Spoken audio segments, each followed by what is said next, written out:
Monsieur le ministre des Travaux publics, votre département ministériel est en lui-même un paradoxe, car bien que bénéficiant de l'enveloppe budgétaire la plus importante, nos routes n'ont jamais été dans un état aussi catastrophique. Dans tous les mémorandums venant de toutes les régions du pays, les populations se plaignent de l'état désastreux des routes.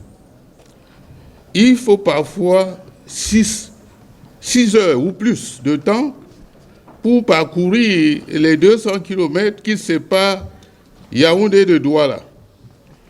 Le délégué général à la Sûreté nationale, M. Barangele, en sait quelque chose.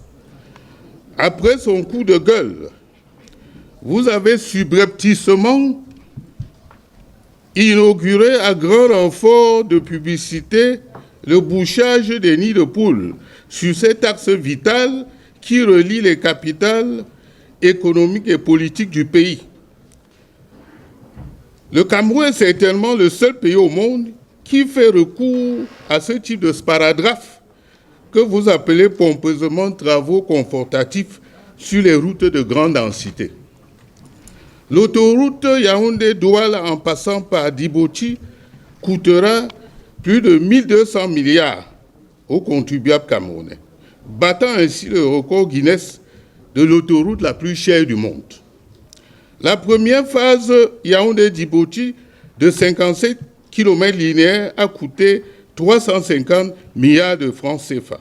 La seconde phase Djibouti-Douala d'une distance de 141 km va coûter environ 880 milliards tel que vous-même l'avez annoncé, soit un total de 1230 milliards pour 198 km de linéaire de route. Les travaux ont démarré en 2014. 10 ans après, on n'a pas encore entamé la deuxième phase. À titre de comparaison, le plus important projet routier du Maroc, l'autoroute Tozi-Dala, d'une longueur de 1055 km, a coûté 1 milliard de dollars, soit 622 milliards de francs CFA. Et si on fait une transposition au Maroc, on aurait pu construire simultanément les autoroutes de Douala-Yaoundé, Douala-Bafoussam, Yaoundé-Bertoua, Bertoua-Ngaoundéré et Ngaoundé-Maroua. Le Cameroun, sous votre magistère au ministère des Travaux publics, a les routes les plus chères et les plus dégradées d'Afrique.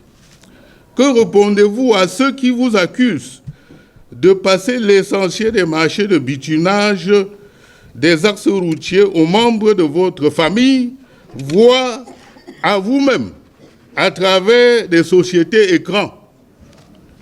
Monsieur le ministre, rendu sur le lieu de la catastrophe de la falaise de Tchang, vous avez prescrit une voie de contournement par Melon, Kekem, Bafang puis Bafoussam.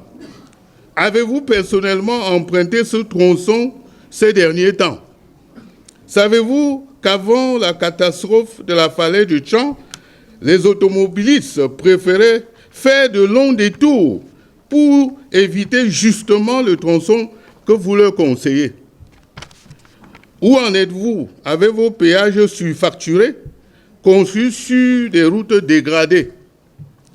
N'aurait-il pas valu mieux inverser les priorités en construisant d'abord les routes, puis les péages par la suite?